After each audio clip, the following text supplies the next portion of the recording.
Hey everyone, and welcome to Busy Kids Love Music, a podcast that helps families explore the wonderful world of music together. I'm Carly Seifert, the creator of Busy Kids Do Piano, and I'm so glad you're here today. Today we are kicking off one of my very favorite series that we do here on the podcast, our Around the World with Busy Kids Love Music Summer Tour. Every summer we pack our bags, metaphorically speaking, of course, stamp our musical passports, and travel to 5 different destinations around the world to explore the folk music of each place. And this summer we have some really incredible stops planned.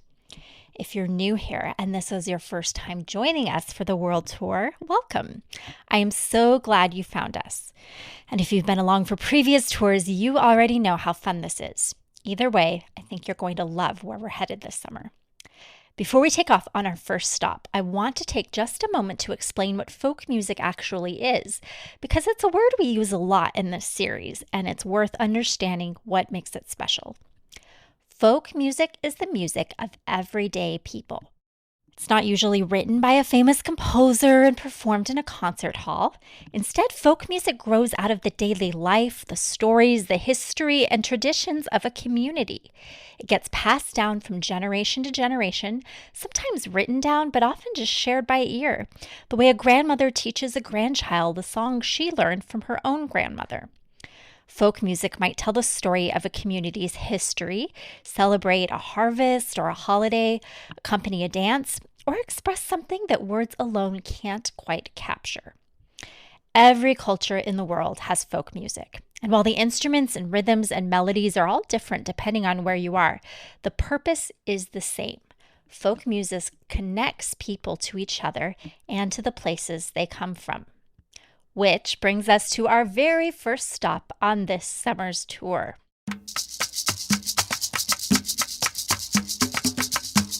We are heading to the beautiful island of Puerto Rico.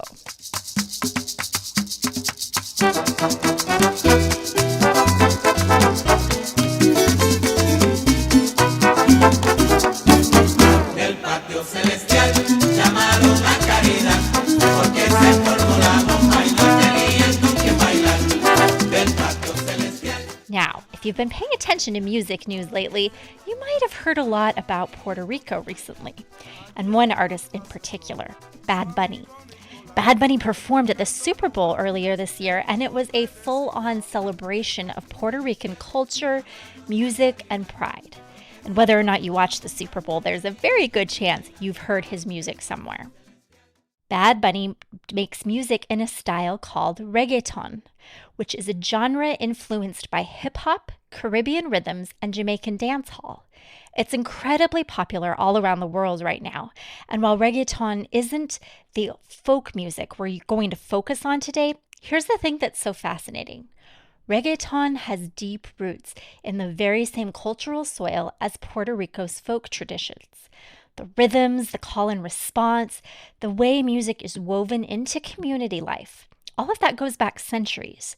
So when you hear reggaeton, you're actually hearing something that has been building and evolving for a very long time. And today we're going to travel back to the beginning of that story. Dicen la negra Martina que brinca por los palacios, cayó dentro de una olla, de bandazo entre las mallas. De bandazo va ella, de bandazo, de bandazo anda ella, de bandazo. Puerto Rico is a Caribbean island about 1,000 miles southeast of Florida's coast.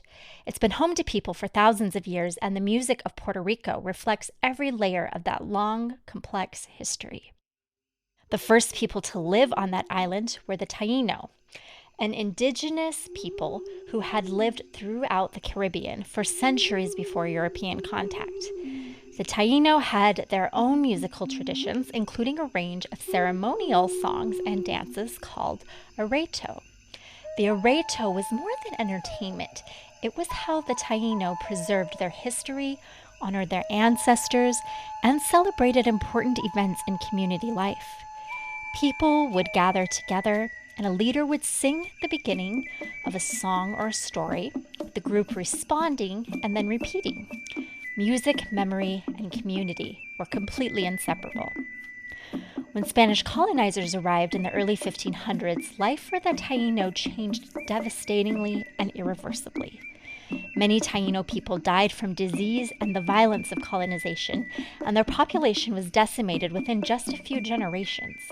It's important to acknowledge that loss because the Taíno people and their cultural contributions deserve to be remembered with respect and care. At the same time, Spanish settlers brought their own musical traditions, and over the following centuries, enslaved Africans were brought to the island, bringing with them rich and vibrant musical cultures from across the African continent. So Puerto Rico's folk music traditions grew out of that blending and also that tension of all these influences together. Two of the most important Puerto Rican folk music traditions are bomba and plena, and I want to tell you about both of them because they're quite different from each other, even though they're often mentioned together.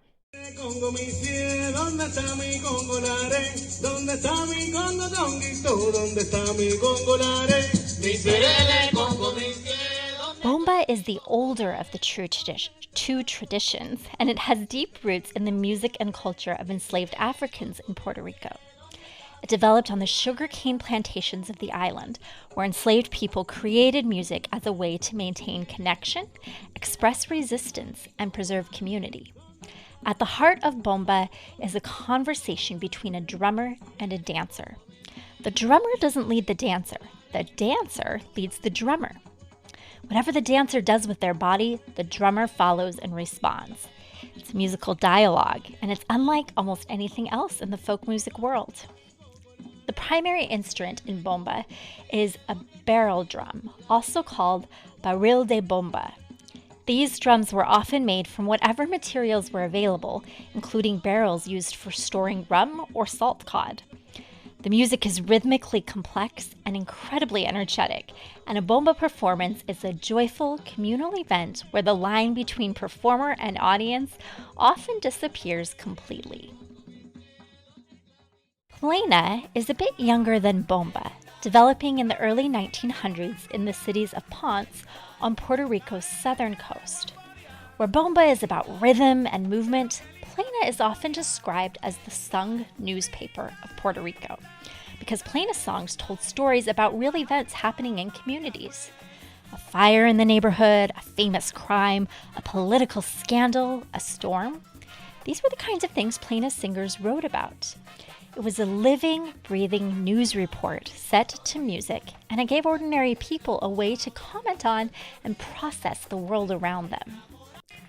The most recognizable instrument in plena is the pandereta, a handheld frame drum that looks something like a tambourine without the metal jingles. Plena ensembles typically use several panderetas of different sizes, playing interlocking rhythmic patterns together, which gives the music its distinctive layered sound.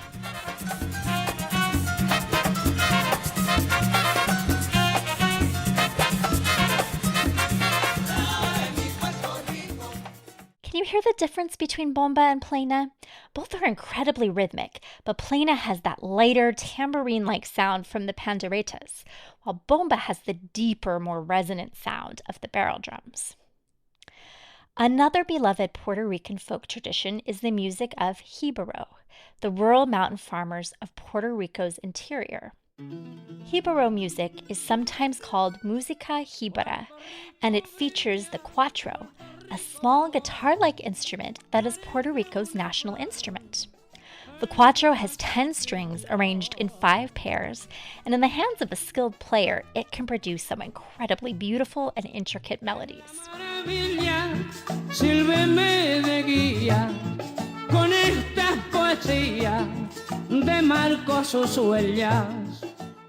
Música jíbara is often associated with a song form called the décima, which is a type of improvised poetry sung to music.